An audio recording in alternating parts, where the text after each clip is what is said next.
Assalamualaikum warahmatullahi wabarakatuh. Perkenalkan, nama saya Aini Rofikoh, NIM E 2019-2213, kelas Ekonomi Syariah 5, Fakultas Ekonomi dan Bisnis Islam. Dalam video kali ini, saya akan menanggapi materi yang telah dijelaskan oleh Bapak Abdul Wadud Nafis LC MEI selaku dosen mata kuliah Ekonomi Makro Islam.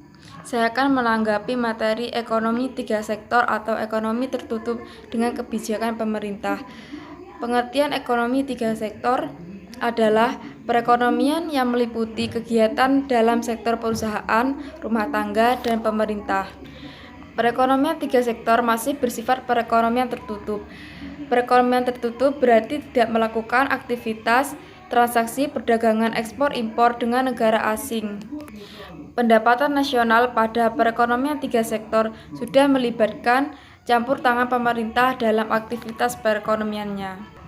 Dengan adanya campur tangan pemerintah menimbulkan dua perubahan penting. Yang pertama yaitu pungutan pajak yang dilakukan oleh pemerintah menambah pengeluaran agregat pada industri dan rumah tangga. Dan yang kedua yaitu pajak memungkinkan pemerintah melakukan perbelanjaan dan ini akan menaikkan perbelanjaan agregat. Karena belum ada perdagangan dengan luar negeri, maka perekonomian tiga sektor dinamakan perekonomian tertutup. Adapun aliran baru dalam sirkulasi aliran pendapatan, yang pertama yaitu pembayaran pajak oleh rumah tangga dan perusahaan kepada pemerintah kepada pendapatan pemerintah. Yang kedua, pengeluaran pemerintah ke sektor perusahaan yaitu pembelian barang dan jasa yang diproduksi perusahaan.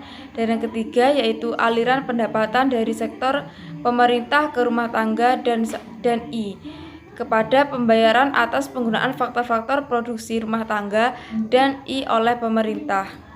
Selanjutnya yaitu pendapatan yang diterima oleh rumah tangga akan digunakan untuk tiga tujuan. Yang pertama yaitu ditabung, yang kedua pembayaran pajak.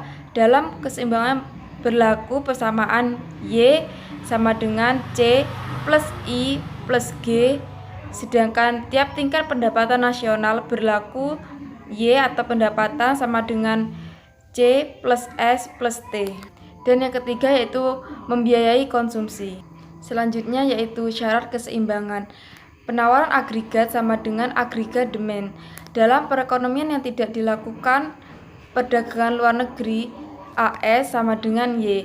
Sehingga pada keseimbangan pendapatan nasional berlaku persamaan C plus I plus G sama dengan C plus S plus T. Apabila C pada tiap ruas diruangkan, maka berlaku I plus G sama dengan S plus T. I plus G adalah suntikan dan S plus T adalah bocoran. Selanjutnya yaitu pajak langsung dan pajak tidak langsung. Pajak langsung adalah jenis pungutan pemerintah yang secara langsung dikumpulkan dari pihak yang diwajibkan bayar. Yang kedua yaitu pajak tidak langsung adalah pajak yang bebannya dapat dipindahkan kepada orang lain. Bentuk-bentuk pajak pendapatan. Yang pertama yaitu pajak regresif, persen pajak turun ketika pendapatan naik. Dan yang kedua yaitu pajak proporsional sama dengan persen pajak tetap untuk berapapun tingkat pendapatan.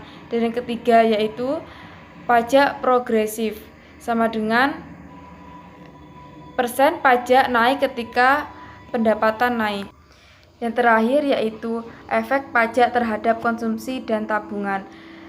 Pajak akan menurun YD atau pendapatan disposable sejumlah T sehingga YD sama dengan Y kurangi T. Karena YD turun, konsumsi dan tabungan juga turun. Sekian video tanggapan dari saya. Mungkin ada kesalahan kata atau kekurangan. Mohon maaf yang sebesar-besarnya. Wassalamualaikum warahmatullahi wabarakatuh.